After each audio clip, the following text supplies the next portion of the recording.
Thank you so much. Here we go.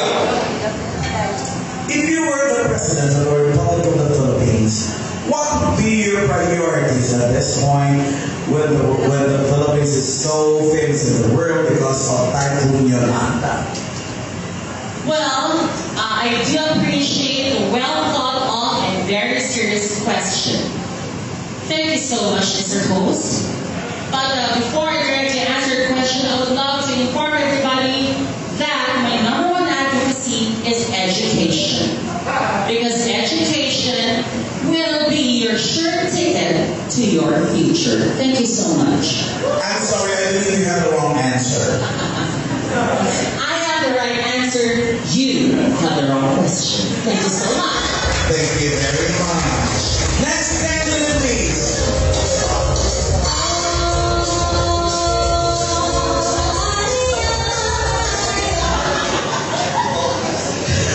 Good evening. Because the finalists, you're the most unique, you're the most different. Thank you so much for the compliment. What's your zodiac sign? Ano ba? What's your zodiac sign? Wala po. Wala ka zodiac sign? Wala po. Bakit? Mahirap lang po kami eh.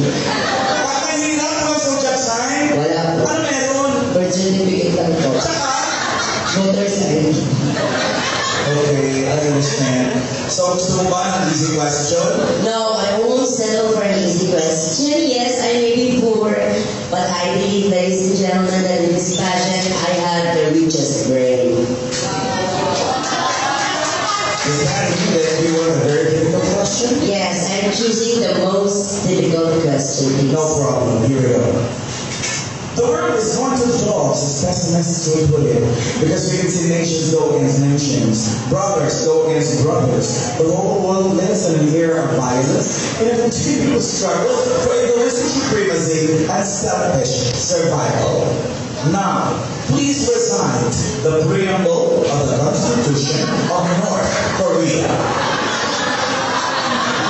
Thank you so much for that mind-boggling question. Keep it up, thank you.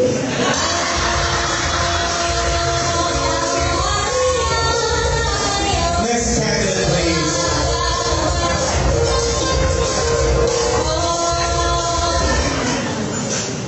I understand, lady, that you are into astronomy, the study of stars, is that right? Yes, of course. So what do you consider the most important planet in the solar system? Mercury. Mercury, why Mercury? Kasi Mercury na siguro ng mga nakakita. Thank you, Lila Jean. Next candidate, please.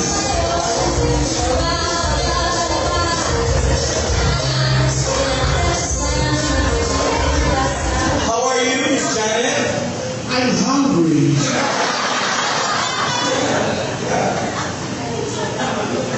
Your question. What for you is the most important part of your body? I guess my neck. Sorry, I don't see any neck. Well, this is what we call an imaginary neck.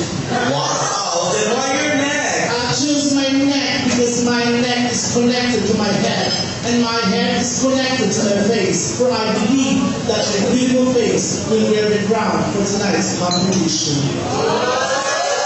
Everybody loves your confidence. What about the second most important part of your body? Well, I guess it will be my honor.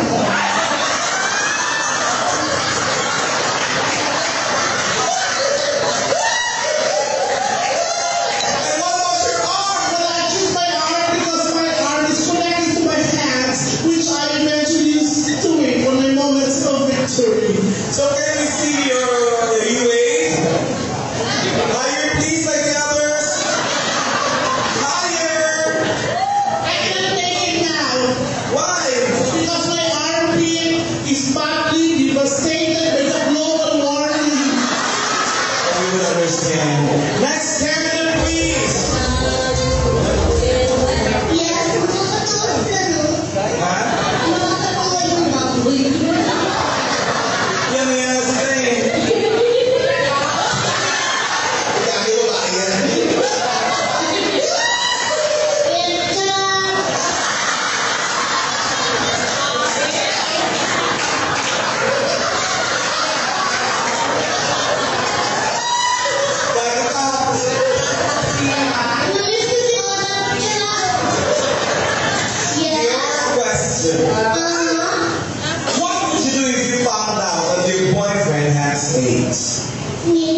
po, sayaw. Talaga? Oh,